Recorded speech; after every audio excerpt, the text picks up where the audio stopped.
guys, and welcome to another episode of DinoPet. Now sorry there wasn't one last week. If you follow me on Instagram you know there wasn't going to be one. Basically it was a number of reasons. Firstly, one of the experiments I wanted to do was kind of weather permitting.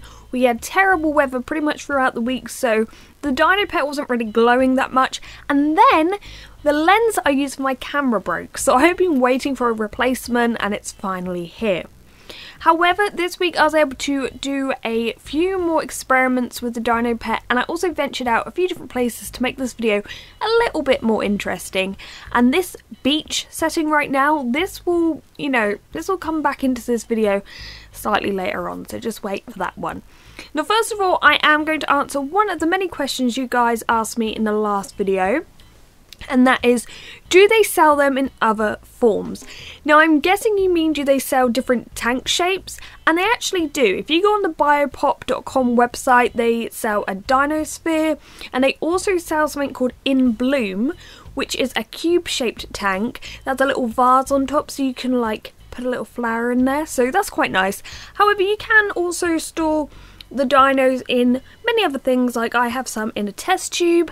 And I've been looking at some of the sand art, what are they called, like bottles, plastic bottles and glass bottles, and maybe I might buy one of them for my other culture of dino pets. So the possibilities are endless actually. You could really store them in almost anything as long as they don't leak. Anyway, now on to our first experiment.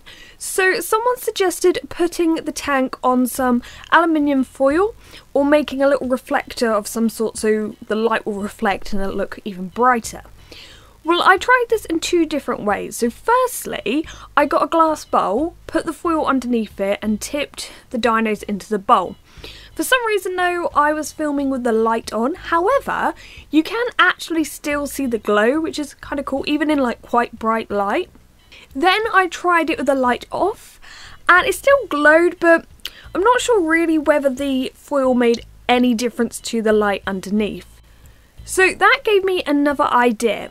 I decided to use two massive mirrors who were sort of like facing each other. They made about 3 or 4 different reflections, and I shook the DinoPet and the test tube in front of them, and the results were pretty cool. And then I also used a kaleidoscope to make what I think is rather cool. It kind of reminds me, I don't know if any of you guys remember this, but oh my goodness, it must have been like Windows 98 or Windows XP or something like that.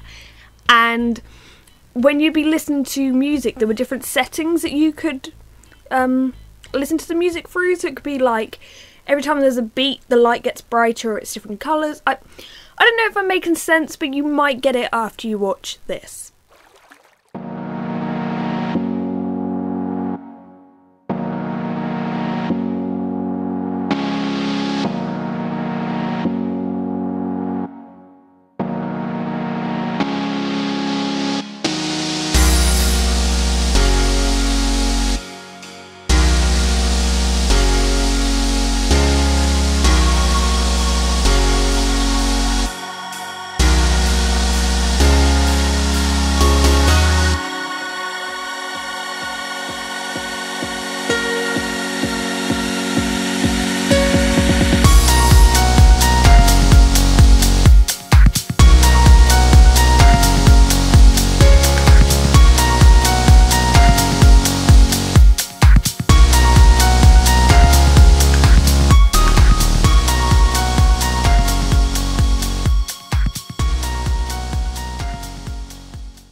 It's crazy to think that all of that light was just created by plankton.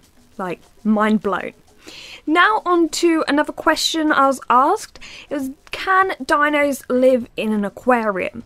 Apparently it is possible for them to live in saltwater tanks. However, if they're not killed by the filtration system, they'll probably be eaten by the residents of the tanks. So I wouldn't really suggest it, although that would be amazing, but I don't think it'd work. And the last question I'm going to answer is about whether you're able to buy the DinoPet outside of the US. Now apparently on Amazon and biopop.com they both ship internationally, so you can buy them, but you can't buy them from a supplier in your country if you're outside the US. But you can still get your hands on it, so it's all good. Now for our last experiment.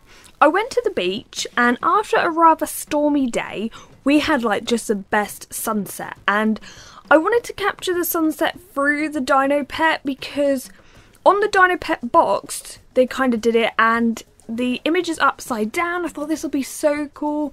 So we were down there for an hour. It took me ages to get the footage from my camera onto the computer. Just, oh my god, it literally took a few days because the computer's really, really slow.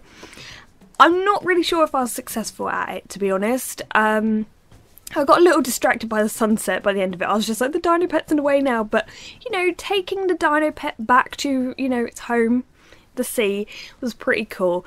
But, you know, if you've had quite a stressful week, maybe this next clip will just, you know, calm you down.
So yes, they were my experiments this week. I wanted to do more. I really wanted to do the bit where I put a DinoPet on the speakers. We haven't really got that many speakers in the house that are particularly effective. My sister has an amp, but it's kind of old and it really had no effect on the DinoPet at all. The only time something did work is when I was using the speaker and I was playing Under the Sea from The Little Mermaid, and as all the different instruments in that song and as the beat went up and down and all that, the DinoPets actually did glow. Like when there's a big boom, there'd be like loads glow, and then all the little ones, if you know that song you know what I'm on about. And it was so cool, but it was just not bright enough to be picked up on my camera, so maybe I'll try in a future video to try to get that, because it is really, really nice. There's so much that you can't capture on camera, but in person it's so cool. So I will hopefully try that for a future video. If you have any suggestions for the next video, let me know. I'm going to try to get another container to put my other DinoPets in. Maybe some cool container if I can find it. But anyway, I hope you've enjoyed this video, and thank you very much for watching.